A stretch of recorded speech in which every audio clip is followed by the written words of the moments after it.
Hello students, मैं Lakshmi Chhipa. Students, last lecture में हमने पढ़ा था कि रेखा चित्र किसे कहते हैं और जो ग्राफ है वो कैसे बनाते हैं, ग्राफिकली रिप्रेजेंटेशन क्या होता है और ग्राफ के कितने प्रकार होते हैं, जिसमें हमने ग्राफ के 7 प्रकारों के बारे में पढ़ा, जिनको हम डिटेल से एक एक करके पढ़ेंगे। तो आज हम पढ़ेंगे पाई डायग्राम, यानी कि पाई चार्ट जिसे कहते हैं, और वृत्त चित्र जिसे कहते हैं।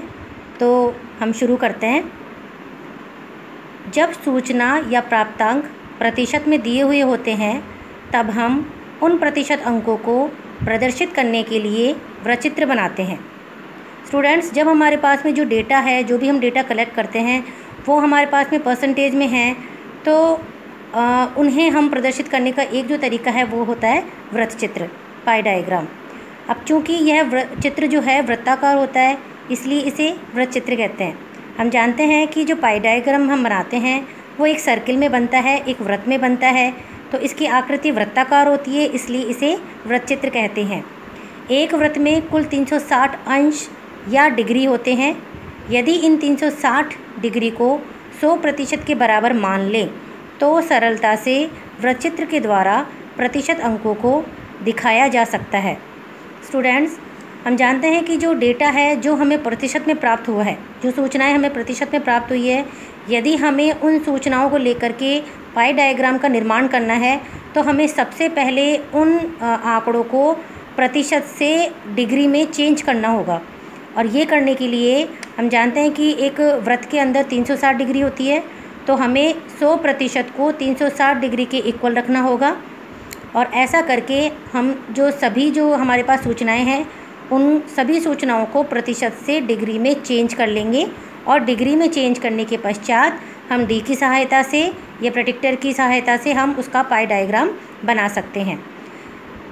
पाई चार्ट बनाने से पहले प्रतिशत को अंशों में परिवर्तित करना पड़ता है।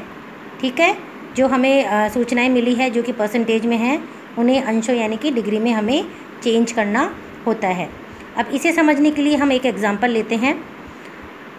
उदाहरण है, कलकत्ता विश्वविद्यालय की बीएड परीक्षा का परिणाम निम्नलिखित है। परिणामों को वृत्त चित्र के द्वारा प्रदर्शित कीजिए।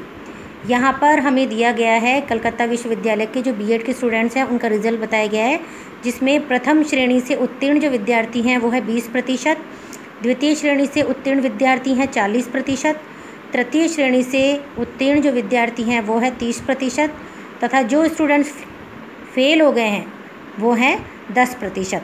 तो हम देख रहे हैं कि यहाँ पर हमें जो सूचनाएं प्राप्त हैं वो प्रतिशत में है, और इन सूचनाओं को लेकर के हमें एक पाई डायग्राम का निर्माण करना है।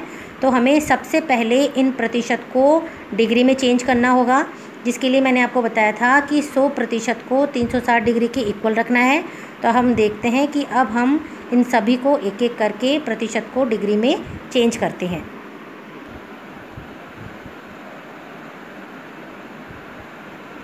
तो हम देखते हैं, सबसे पहले प्रतिशत को डिग्री में चेंज करेंगे तो उसके लिए हम एक सूत्र का प्रयोग करेंगे। प्रतिशत को अंशों में बदलने का सूत्र है 360 डिवाइडेड बाय 100 इंटू प्रतिशत। तो पहले हम 20% को चेंज करेंगे, तो 360 डिवाइडेड बाय 100 मल्टीप्लाई बाय 20। तो इस तरह से हमें 20% का प्राप्त हुआ 72 डिग्री, 72 डिग्री। इसी तरह से 40% का हमें हुआ 144 डिग्री, 30% का प्राप्त हुआ 108 डिग्री, 10% का प्राप्त हुआ 336 डिग्री। अब हमारे पास में जो परसेंटेज जो वैल्यूज़ हैं वो डिग्री में कन्वर्ट हो चुकी हैं, डिग्री में हमें प्राप्त हो गई हैं। इनको लेकर के हम डी की सहायता से ये पाई चार्ट बनाएंगे।